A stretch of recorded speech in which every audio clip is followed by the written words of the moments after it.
Boa tarde, hoje é terça-feira, 10 de maio e o Senado Notícias está no ar.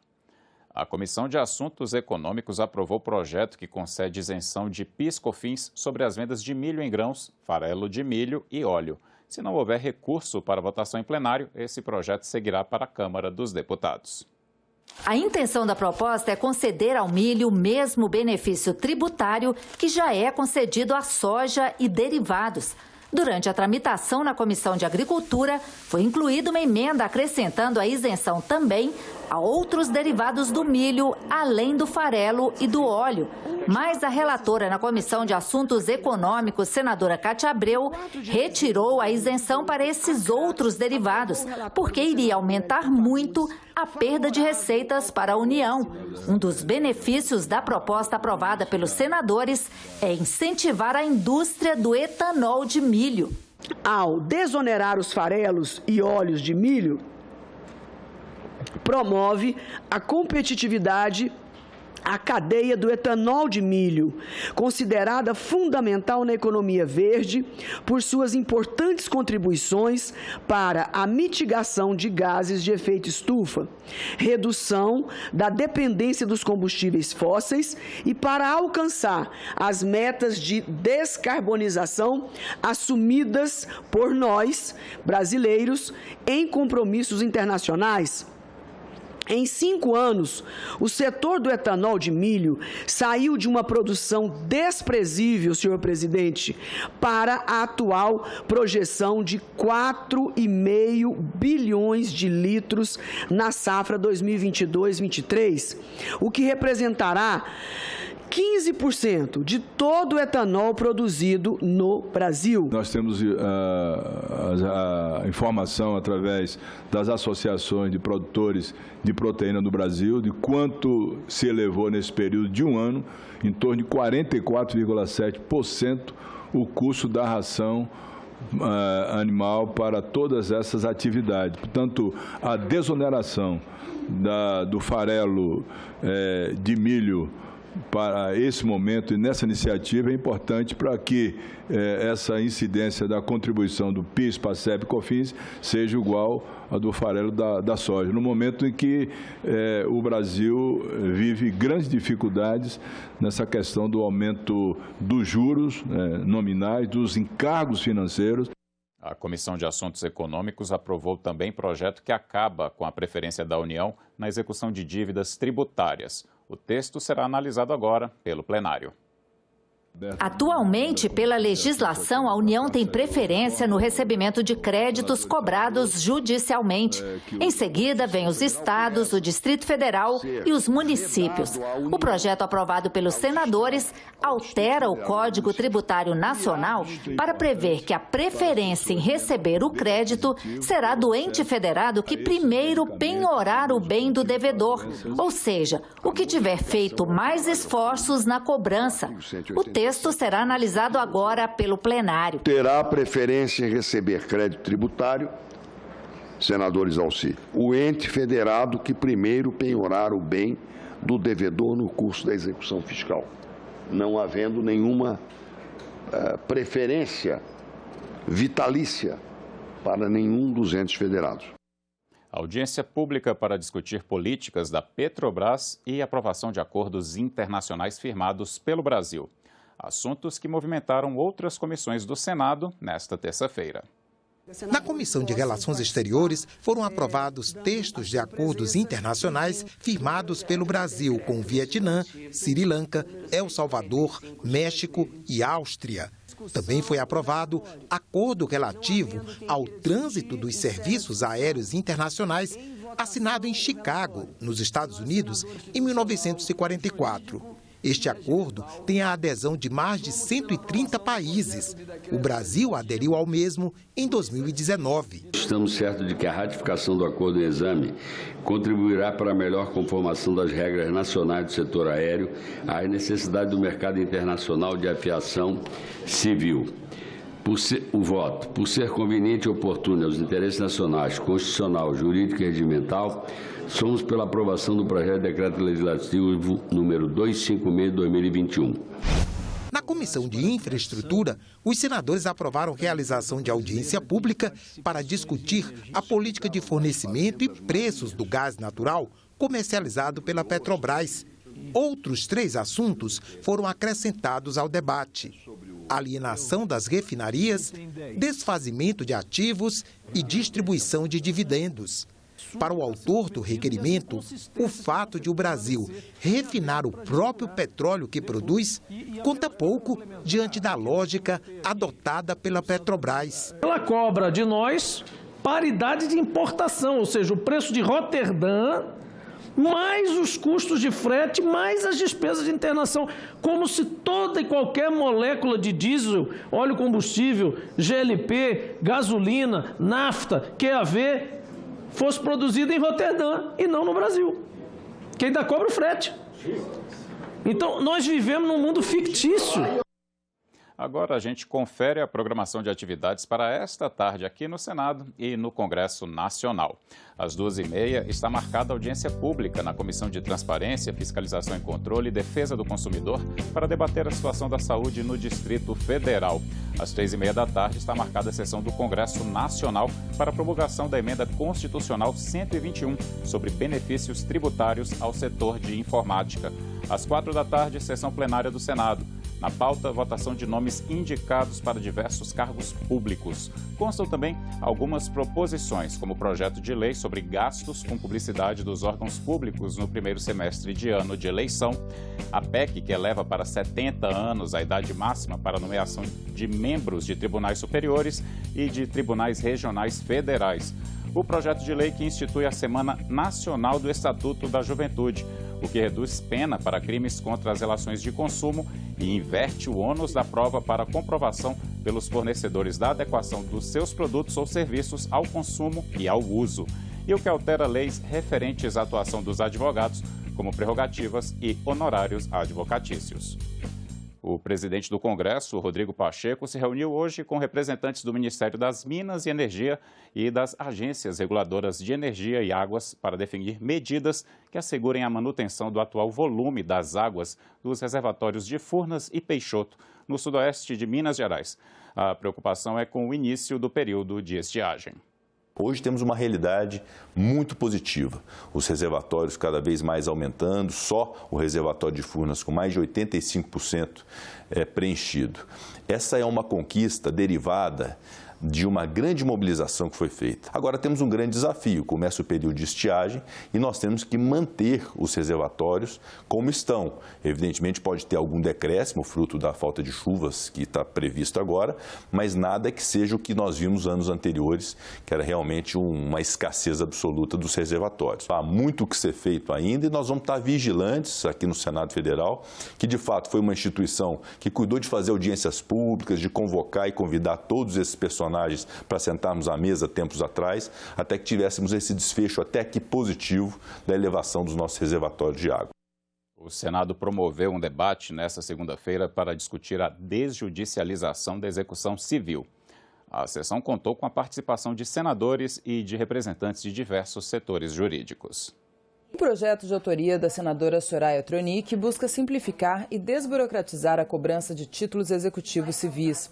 O texto propõe um novo sistema ao ordenamento jurídico brasileiro, já aplicado no exterior, especialmente na União Europeia. O PL permite que execuções civis de títulos extrajudiciais e cumprimentos de sentença passem a tramitar nos cartórios de protesto, descomplicando o processo. Temos que levar em conta também o que é mais importante para o cidadão, ou seja, o percentual de processos que atingem a satisfação do crédito perseguido. É a efetividade. Os dados apontam que apenas cerca de 15% dos processos de execução recebem baixa definitiva e atingem a buscada satisfação do crédito. Com efeito, os dados demonstram que a maior parte dos processos de execução é infrutífera e acaba sendo arquivada por falta de bens penhoráveis.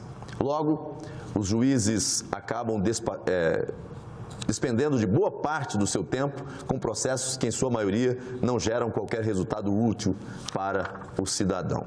O projeto retira do Judiciário a tramitação de execução de títulos extrajudiciais e o cumprimento de sentença condenatória em quantia certa, delegando isso a um tabelião de protesto que deve atuar segundo o Código de Processo Civil. A representante da Associação dos Magistrados Brasileiros falou sobre o texto e questionou pontos da proposta. Magistrados, na condução desses processos sob o palio do devido processo legal, eles têm também a vedação quanto ao exercício de outros cargos ou funções, a vedação de recebimento de custas ou participação em processo, a dedicação à atividade político-partidária, o recebimento de auxílios ou contribuições de pessoas físicas, entidades públicas ou privadas e o exercício da advocacia.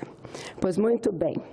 A forma como o processo se desenvolve na proposta do projeto, dando a possibilidade de atos de expropriação da propriedade a agentes que não têm necessariamente esta garantia, porque nem todas essas garantias de autonomia e imparcialidade atingem os tabeliões, é uma fonte de preocupação para a Associação dos Magistrados Brasileiros.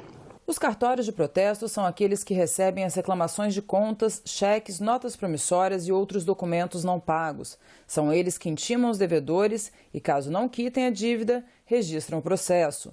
Caso a dívida não seja paga, o credor deve recorrer à justiça. O projeto sugere que os tabeliães de protesto já responsáveis pelo início da cobrança dessas dívidas possam continuar atuando na demanda num processo desjudicializado. É uma proposta legislativa que insere no mercado, em especial no crédito bancário, mais um instrumento de desjudicialização, a exemplo do que já ocorreu com outros procedimentos judiciais migrados para serventias extrajudiciais, que permitirá a redução do custo da inadimplência, que, segundo dados da FEBRABAN, é o principal fator que impacta na composição do custo do crédito. Fortalecimento e maior amplitude da atuação do Poder Judiciário, por intermédio de seus delegatários, tabeliães de protesto. Muitos bancos hoje não executam dívidas abaixo de R$100 mil em razão dos custos incorridos. Os tabeliães de protesto, no caso, que integram a nossa Noreg, que faz parte da nossa Noreg, estão devidamente preparados para assumir esse mistério e auxiliando aí o poder público, o poder judiciário, enfim, a sociedade brasileira como um todo na recuperação do crédito e na melhoria de negócio para o nosso país. O relator do projeto falou sobre as ponderações e questionamentos dos participantes e disse que já apresentou um substitutivo para aperfeiçoar o texto. E a cautela do relator com relação àqueles pontos que são pontos sensíveis e que dizem respeito à atuação de muitos dos que estão aqui hoje, no substitutivo nós procuramos enfrentar e garantir absoluta segurança jurídica. Aqui, repito, o objetivo comum de todos aqui é que o cidadão que está lá na ponta, que é o destinatário de todo esse esforço, do conjunto desses esforços, né, tenha satisfeito o seu direito. A Comissão de Assuntos Sociais aprovou hoje um projeto para evitar os casos de depressão pós-parto. Pelo texto, será incluído nos exames de pré-natal um rastreamento em todas as gestantes para detectar se há sintomas de depressão e também evitar o desenvolvimento da depressão pós-parto. Segundo a relatora da proposta, estudos indicam que de 10% a 20% das mulheres desenvolvem a doença. E o objetivo da proposta é acompanhar a gestante durante toda a gravidez para tratar e evitar que ela entre num quadro depressivo. A prevenção da doença é feita por meio de intervenção do psicólogo, que aconselha e acompanha a paciente com riscos aumentados para o seu desenvolvimento. É preciso, portanto, realizar um acompanhamento pré- e pós-natal, também da saúde mental da gestante, da puérpera, com identificação apropriada de fatores de risco e de sintomas depressivos manifestados pela paciente. Foi aprovado também um projeto que torna obrigatória a realização de avaliação de saúde nas crianças que entrarem na educação infantil aos 4 anos de idade. Quero novamente parabenizar o senador Plínio Valério, dizer da importância desse projeto, da necessidade de que essas duas áreas se articulem bem, educação e saúde, e isso vai beneficiar e muito as crianças a partir da sua entrada na educação básica, na pré-escola, 4 anos de idade. A gente fala muito dos problemas educacional e de saúde no caso desse projeto, mas tem por trás também o problema social. A criança que não enxerga direito, a criança que não vê direito, a criança que está cheia de verme, ela sofre bullying na escola e acaba saindo. A evasão escolar é muito grande por falta de detectar esse tipo de doença com antecedência. E vai para casa, fica em casa, às vezes 1, 2, 3 filhos, sem fazer absolutamente nada. Começa a ver televisão, depois vai para a rua e daí vai para outros caminhos. Então, esse projeto ele abrange esses 3 setores. É muito importante. Eu cheguei aqui em Brasília sonhando um dia em poder tornar lei esse projeto. A subcomissão temporária para acompanhamento da educação na pandemia realizou ontem a 9ª audiência pública para avaliar os impactos da pandemia da Covid-19 no ensino brasileiro. Como trazer os alunos de volta à escola e combater a evasão escolar após a pandemia da Covid-19 foi o tema do debate na audiência pública. Além da garantia do acesso educacional, a comissão discute a permanência na escola e a recomposição da aprendizagem, com a instituição de um programa nacional para minimizar os prejuízos educacionais causados pela pandemia. Outro objetivo é a conectividade, com acesso à internet rápida pelos estudantes e professores da rede pública de ensino.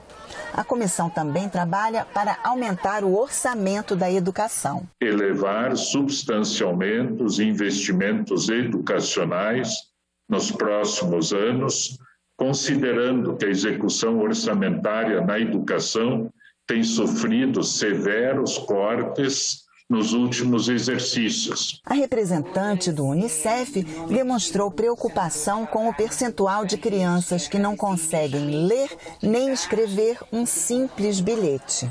E também com a quantidade de adolescentes que declaram não pretender voltar para a escola. Ela apresentou metodologias consolidadas que já estão disponíveis para serem implementadas. Eu acredito que o Brasil ele já possui os dados que a gente precisa para fazer um planejamento estratégico emergencial. Eu acho que a gente não precisa mais se debruçar sobre dados.